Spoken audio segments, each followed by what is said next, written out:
Manajemen PSIS Semarang siapkan belanja pemain besar-besaran. PSIS Semarang langsung menunjukkan keseriusan besar setelah resmi menunjuk Widodo C. Putro sebagai pelatih kepala anyar musim depan. Langkah cepat Mahesa Jenar ini menjadi sinyal kuat bahwa PSIS ingin segera bangkit dan kembali bersaing menuju Super League. Manajemen PSIS kini mulai fokus membangun komposisi skuad baru demi menghadapi Championship musim 2026-2027 dengan persiapan lebih matang. Setelah posisi pelatih dipastikan, evaluasi pemain langsung dilakukan untuk menentukan siapa yang dipertahankan dan siapa yang akan dilepas. PSIS juga mulai menyiapkan pergerakan agresif di bursa transfer demi mendatangkan amunisi baru sesuai kebutuhan tim pelatih musim depan.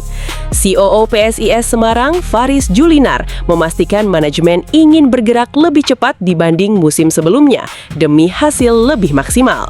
Selanjutnya, kami akan memperpanjang beberapa pemain lama sesuai kebutuhan tim dan tim pelatih untuk musim depan dan langsung membeli pemain-pemain baru sesuai kebutuhan tim, ujar Faris Julinar.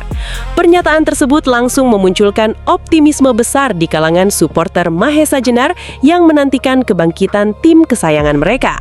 Beberapa nama pemain mulai dikaitkan dengan PSIS Semarang untuk memperkuat skuad menghadapi kompetisi musim depan nanti. Salah satu nama yang ramai diperbincangkan adalah playmaker asing Jonathan Bustos yang dikenal kreatif membangun serangan dari lini tengah. Kehadiran pemain berpengalaman dinilai penting untuk membantu PSIS membangun mental juara dalam persaingan kompetisi championship mendatang. Tidak hanya itu, bomber asing Rafinha juga memberikan sinyal positif terkait peluang bertahan bersama PSIS Semarang untuk musim depan. Jika manajemen berhasil mendatangkan pemain sesuai kebutuhan Widodo, PSIS berpotensi menjadi salah satu tim paling serius memburu tiket promosi. Rumor Arhan Dewangga menguat, PSIS siapkan skuad baru era Widodo. Atmosfer baru mulai terasa di tubuh PSIS Semarang, meski era Widodo Cahyono Putro belum benar-benar dimulai di lapangan hijau. Bukan soal taktik ataupun latihan perdana, rumor penyusunan skuad baru justru mulai memancing antusias besar kalangan supporter Mahesa Jenar. Dua nama yang kini paling ramai diperbincangkan adalah Pratama Arhan dan Alfiandra Dewangga yang disebut berpeluang pulang ke Semarang. Rumor tersebut muncul setelah Widodo resmi menjadi pelatih baru PSIS dan langsung bergerak menyusun kebutuhan pemain musim depan. Widodo bahkan dikabarkan sudah menyerahkan beberapa nama incaran kepada manajemen demi membangun skuad kompetitif menghadapi championship musim depan.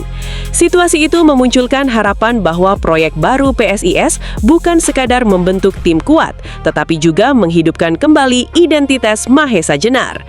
Pratama Arhan sendiri pernah menjadi idola supporter PSIS lewat permainan agresif dan lemparan ke dalam berbahaya di sisi kiri pertahanan PSIS.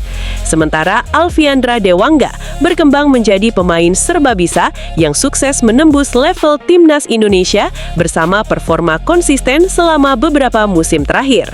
Hubungan emosional keduanya dengan PSIS membuat rumor kepulangan ini terasa jauh lebih spesial dibanding sekadar transfer pemain biasa. Dalam kompetisi championship, chemistry dan identitas permainan memang menjadi faktor penting untuk membangun tim promosi yang solid dan konsisten. Karakter seperti itu sangat identik dengan gaya kepelatihan Widodo Cahyono Putro selama menangani beberapa klub di Indonesia. Widodo dikenal sebagai pelatih yang mampu membangun fondasi tim kuat tanpa hanya bergantung kepada kualitas individu semata. Meski begitu, peluang memulangkan Arhan dan Dewangga tentu akan berjalan tidak mudah bagi manajemen PSIS Semarang musim ini. Kedua pemain tersebut masih memiliki daya tarik besar di level tertinggi sepak bola Indonesia, bahkan peluang berkarir luar negeri masih terbuka. Namun jika rumor itu benar-benar menjadi kenyataan, PSIS bisa kembali mendapatkan wajah lama yang pernah membuat suporternya jatuh hati.